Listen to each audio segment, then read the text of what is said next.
నమస్కారం. Welcome to our channel. నేను సహస్ర. ఆంధ్రప్రదేశ్ ప్రజల చరిత్రలో మర్చిపోలేని రోజుగా నిలిచిపోయింది జూన్ 4. ఇది సాధారణ ఎన్నికల రోజు కాదు.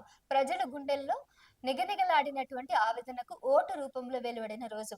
ప్రజాస్వామ్యంపై మళ్ళీ ప్రజలే గెలిచినటువంటి రోజు. ఆ రోజు ప్రజలు నిర్ణయించిందేంటో తెలుసుకోవాలి. అది కేవలం ఒక ప్రభుత్వానికి మార్చడమే కాదు, రాష్ట్రాన్ని కోలుకునే మార్గంలోకి నడిపే నూతన దిశ.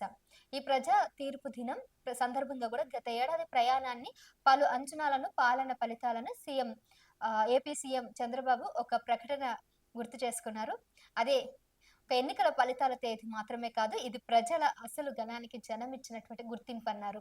తీవ్ర నిరాశ, అధికారం పేరుతో అణచివేత, ప్రజల మౌలిక హక్కులపై దాడులు నిర్వహిస్తున్న సందర్భంలో ఇలాంటి జరగడం అనేది శుభసూచకం అని కూడా మాట్లాడారు. రాజకీయాలపై వ్యక్తమైన బహిరంగ తిరుగుబాటు కూడా అన్నారు. అధికారంపై మదంలో ఉన్నటువంటి ఊగిపోయిన పాలకులకు ప్రజలే బ్రేక్ వేశారు. అంతేకాకుండా ఈ తీర్పు ఒక ప్రజా ఉద్యమం వైపు పసుపు సైనికులు, జన సైనికులు, కమలనాథులు ప్రజల్లో కలిసిపోయారన్నారు. వారి శ్రమ, నిబద్ధత, త్యాగానికి ప్రజలు స్పందించారన్నారు. ఇది 3 పార్టీల ఐక్యత మాత్రమే కాదు, 3 లక్షల ఆశల సంగమం అన్నారు. తెలుగుదేశం, జనసేన, భారతీయ జనతా పార్టీ కలిసిన ఈ కూటమికి ప్రజలు విశ్వాసాన్ని వేశారు. ఈ విశ్వాసానికి ఇప్పుడు మేము బాధ్యతగా మోస్తున్నామన్నారు. ఈ ఏడాది చేస్తున్న మార్పులు ఒక్క ఏడాదిలో సంక్షేమ పథకాల పునరుద్ధరించమన్నారు. విద్యారంగానికి గౌరవం తీసుకొచ్చామన్నారు. వ్యవసాయానికి న్యాయం కలిగించమన్నారు. ఉద్యోగులకు న్యాయం, భవిష్యత్తు భరోసాను కూడా తెలిపారు. పారదర్శక పాలనతో ప్రజల మధ్య నమ్మకం పెంచామన్నారు. పాలనలో గాడిలో పెట్టామని కూడా అన్నారు. అభివృద్ధి పనులకు బాటలు వేశామని అన్నారు. నాయకుడు తెలిపినటువంటి అంశాలన్నీ కూడా ఇప్పుడు ప్రజల్లో సిగురాకును తీసుకొచ్చే అవకాశం కూడా కనబడుతుంది. ఇక ఒక బంధం, ఒక బాధ్యత, ఒక ప్రమాణం.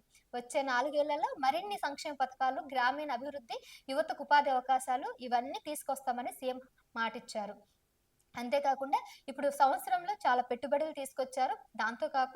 అంతేకాకుండా పోలవరం ప్రాజెక్టు పనులు కూడా ఆల్మోస్ట్ కంప్లీట్ అయ్యే అవకాశాలున్నాయంటున్నారు.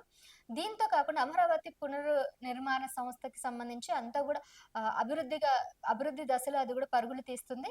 ఇంకా బోల్డన్ని పెట్టుబడులు విదేశాల నుంచి కూడా తీసుకురావడం గమనార్హం. సో ఇన్ని శుభసూచకాలు ఉన్నాయి కాబట్టి ఆంధ్రప్రదేశ్‌కి మంచి రోజులొస్తాయని అంటున్నారు.